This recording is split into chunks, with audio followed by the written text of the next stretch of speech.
Welkom. In toerisme begin uitstekende diens van binne.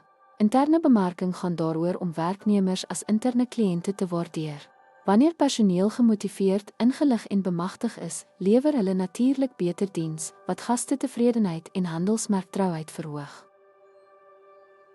Werknemermotivering behels die skep van 'n ondersteunende werksomgewing, soos hotelle wat bonusse aanbied om personeelprestasie aan te spoor. Interne kommunikasie is die sleutel vir die effektiewe deel van doelwitte en opdaterings, soos deur toermaatskappye gedemonstreer word deur middel van weeklikse personeelinligtingsessies.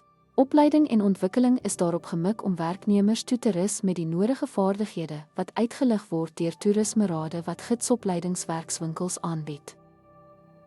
Organisasiekultuur fokus op die bevordering van gedeelde waardes en 'n verenigde missie, soos Ecolodges wat volhoubaarheid onder personeelwaardes prioritiseer. Dit is noodsaaklik om werknemers te bemagtig sodat hulle besluite kan neem, soos gedemonstreer deur ontvangspersoneel wat vinnig kliënte se klagtes aanspreek. Gevolgtrekking, interne bemarkingskomponente is noodsaaklik vir die lewering van konsekwente en hoëgehalte diens. Betrokke en ingeligte personeel verteenwoordig die handelsmerk effektief, wat gastetevredenheid en lojaliteit in toerismebedrywighede verbeter.